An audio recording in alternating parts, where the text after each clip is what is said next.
After 6 fishless weekends, Ray Mitchell had abandoned his gear and his reputation among local anglers.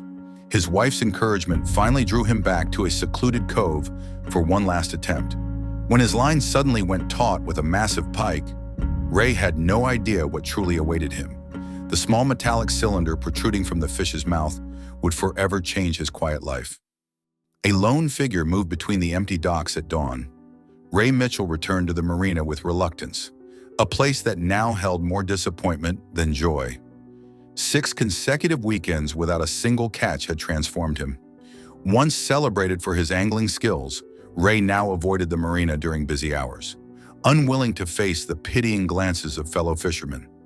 His tackle box sat covered in dust. The equipment inside hadn't been touched in 2 weeks, his longest break from fishing in 20 years. Now he only received sympathetic nods and conversations that awkwardly changed when he approached. At home, Elaine watched the change consume him. The passion that once fueled his dinner stories had faded to silence. Ray never mentioned fishing anymore. The framed photos of impressive catches on their walls seemed to mock him daily. Evenings found him slumped before the television instead of preparing gear. Elaine worried, as fishing wasn't merely Ray's hobby, it was his connection to nature, his peace. Without it, something vital was slipping away. One morning, as Ray stared at his breakfast, Elaine placed a thermos beside his plate. The coffee aroma hung between them as she touched his shoulder. She told him that sometimes the water tests our commitment before rewarding us. The fish were still there, waiting for his return. Ray nodded without enthusiasm, yet her words stuck with him. Ray would stand in the garage doorway, remembering the thrill as his line cut through water. But disappointment always followed, stronger and more persistent. The next Saturday arrived with perfect fishing weather. Instead of rushing to the water, Ray lay in bed listening to dawn birds. Something shifted as sunlight crept across the ceiling. Perhaps Elaine was right. Perhaps the water was calling him back. Ray slipped out of bed and gathered his gear, brushing away cobwebs. His movements grew purposeful as a muscle memory took over. By the time Elaine found him, the truck was loaded. She smiled, handing him lunch without comment. Her eyes said everything words couldn't: pride in his resilience, hope for success, and understanding of what this meant. Ray kissed her cheek with no promises, but they both sensed this day might differ. Ray drove in silence, bypassing usual fishing grounds for a secluded cove he rarely visited. If today ended in failure, at least no one would witness it.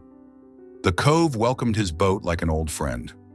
Ray positioned himself near a fallen tree stretching into the water, perfect shelter for larger fish. The familiar casting rhythm brought comfort despite lingering doubt. Hours passed in meditative repetition: cast, wait, reel, repeat. Occasional promising tugs delivered only waterlogged branches or empty hooks. By midday, the sun beat down on his shoulders. Ray wiped sweat and reached for Elaine's thermos. The coffee had cooled but refreshed him. He considered packing up, imagining Elaine's sympathetic smile when he returned empty-handed again. Yet something kept him there.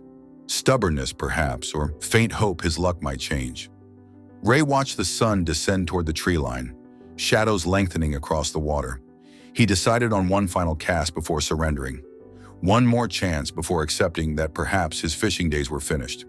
The lure sailed through air, landing with a satisfying plop near the submerged trunk. For several moments, nothing happened. Ray began reeling in yet another empty line when the rod nearly jerked from his hands. The force was so unexpected that he almost lost his grip entirely. Whatever had taken his bait was powerful enough to pull the small boat forward. The line cut through water as the unseen creature dove deeper. Ray's heart hammered as he braced against the boat's edge, using his entire body to maintain control. The rod bent dangerously, threatening to snap. Just when Ray thought his strength might fail, the water erupted 20 feet away. A massive pike broke through, its body arching violently, scales flashing like silver coins in the afternoon light. The fish was enormous, easily the largest pike Ray had seen in decades. It thrashed with renewed fury upon seeing the boat. Ray's experience took over as he worked to tire the powerful creature. For 20 minutes, they engaged in a contest of endurance. With trembling arms, Ray finally brought the exhausted pike alongside the boat. Using his net, he lifted the impressive fish from the water. Its weight required both hands to haul aboard. The pike struggled weakly as Ray admired its size, surely over 20 pounds, possibly approaching the local record. His fingers shook as he reached for his pliers to remove the hook. As the pike's mouth gaped, Ray noticed something strange caught alongside his lure, something metallic that reflected the setting sun. Ray leaned closer. Protruding beside his hook was a small metal cylinder, roughly thumb-sized. It was clearly man-made, a waterproof container secured with a screw-top lid. Curiosity replaced triumph as he carefully extracted both lure and the mysterious object.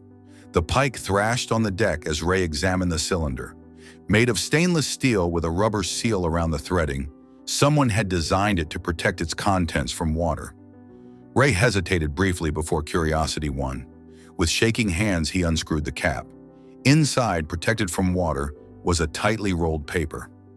Ray extracted it carefully, half expecting a child's message or another fisherman's prank. He unrolled the damp note, squinting in fading light to read the carefully printed words. The paper contained coordinates, followed by a message that froze his blood. "If you're reading this, I didn't make it back. The evidence is buried where X marks. They'll keep searching until they find it. Tell my family I love them. Deputy James Mercer." The fishing rod slipped from Ray's fingers, clattering onto the deck, the gasping pike forgotten entirely. Ray knew that name well. Everyone locally did. Deputy Mercer was the young officer who vanished 3 months ago while patrolling the lake area. His disappearance dominated local news for weeks, with search parties combing shorelines and divers exploring depths. The case remained unsolved, with theories ranging from drowning to desertion. But Ray knew Deputy Mercer wasn't the type to abandon his post or family. The young man's wife was 7 months pregnant when he disappeared. The community rallied around her with fundraisers and support, while the search gradually lost momentum. Now, the truth lay in Ray's trembling hands. The message was clear. Mercer had found evidence that someone wanted buried with him. The deputy had managed to hide his discovery and document its location before meeting his fate. Ray studied the coordinates, realizing with growing dread they pointed to a location not far from his current position. The cove's seclusion suddenly seemed less peaceful and more ominous. Was he being watched even now? Had the deputy's killers been monitoring this area, waiting for someone to make this discovery? Ray carefully refolded the note and returned it to the waterproof cylinder. His greatest catch had nothing to do with the pike still gasping at his feet. He had found a dead man's final message, evidence that could solve a mystery haunting their community for months. As darkness settled over the lake, Ray faced a decision that would change everything. Should he take this directly to the sheriff? Could he trust authorities when one of their own had been silenced? Or should he investigate the coordinates himself first? Whatever choice he made, Ray knew his life had changed forever. His return to fishing had placed him squarely in the middle of something far more dangerous than bad luck. As he started the boat's engine and pointed toward shore, one question echoed. Would his discovery bring justice for Deputy Mercer, or would it make Ray the next person to disappear? What would you do if you found evidence of a possible murder? Would you trust the authorities or investigate yourself first?